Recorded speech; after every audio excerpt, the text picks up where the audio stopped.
Welcome to the Real Estate Espresso Podcast, your morning shot of what's new in the world of real estate investing. I'm your host, Victor Menashe. If you're loving what you're hearing on the Real Estate Espresso Podcast, go out and tell 2 friends today. Show them how easy it is to subscribe to the show. The Real Estate Espresso Podcast is available on more than 20 different platforms, and wherever you listen to podcasts, you're sure to find the Real Estate Espresso Podcast. Go spread the love around. Why keep all this goodness to yourself? On today's show, we're talking about what we can learn from the Boy Scouts and Girl Guides. I was speaking with an investor this week who's placing an offer on an 80-unit apartment complex in a small town. We're talking a town of 6,000 people, where the nearest population center is 4 hours away. And this investor is looking at this small town located 9.5 hours from where they live. I asked why were they looking at this specific small town, and the answer came back that the apartments were inexpensive enough that they should generate cash flow with relatively high leverage. She thought these apartments were a bargain. So I asked a simple question. The Boy Scouts have Apple Day every year, where hundreds or maybe even thousands of Boy Scouts fan out across the city and sell apples. Where should the Boy Scouts choose to sell their apples? Should they go to the most affluent part of the city with the highest income, or should they go to the most economically depressed part of the city to sell their apples? The Girl Guides sell cookies every year. Where should they aim to sell their cookies? Should they go to the most affluent part of the city with the highest income, or should they go to the most economically depressed part of the city to sell their cookies? Well, the answer to both was obvious. The Scouts and the Girl Guides should go to the most affluent part of the city to sell apples and cookies. So I asked her why. Why should the Boy Scouts and Girl Guides go to the most affluent part of the city to sell apples and cookies? Well, the answer was not that surprising either. She said, well, there's more money. They'll sell more apples. In some cases, they'll even get donations, and some people won't even take the apple. In those cases, it's as if they sold the same apple more than once. The next question was revealing.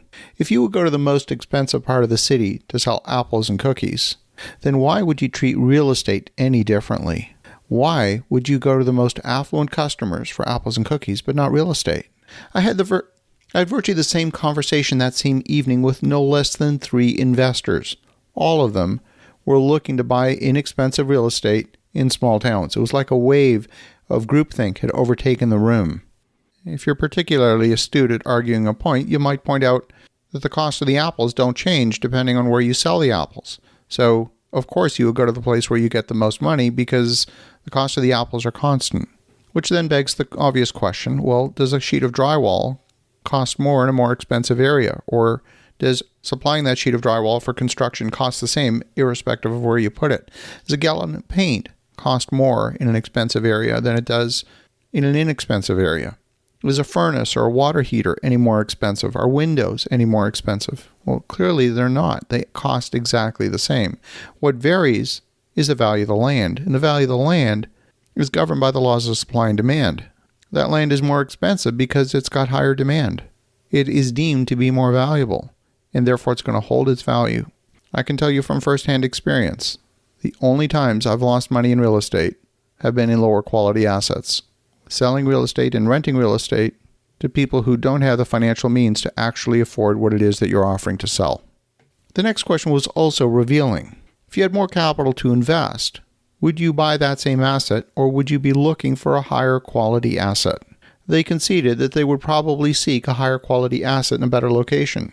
When asked why they don't have access to more capital, they responded, well, that's all the money they had available to invest. So I asked the question again, because they didn't really answer the question. I didn't ask how much money they had available to invest. I asked why they didn't have more capital available to invest. It was at that point they realized that they didn't know how to get access to more capital if they needed it. So let me get this straight. Because you don't know how to raise capital, you're going to make a bad investment rather than overcoming your biggest limitation, which is learning how to raise money. I had another conversation with a lawyer this week who wants to grow as a developer. He asked if he should start flipping houses as a stepping stone to becoming a developer. So I responded with a very simple question. I reminded him that he went to law school, and going to law school is difficult. But because going to law school is difficult, would it have made any sense for him to train as a legal assistant instead of going to law school as a stepping stone to becoming a lawyer? And clearly the answer is no. All of these conversations have one thing in common. In each case, the investor sees an obstacle and takes their eye off the target instead of overcoming the obstacle. Somehow, the Boy Scouts and the Girl Guides have it figured out. They know how to maximize their revenue on a Saturday morning going door to door. They know where to look to find their best customers. But then real estate investors work in the sterile environment of a spreadsheet that can often obscure the reality of the situation that is so clearly visible in the real world with boots on the ground. As you think about that, have an awesome rest of your day. Go make some great things happen. We'll talk to you again tomorrow.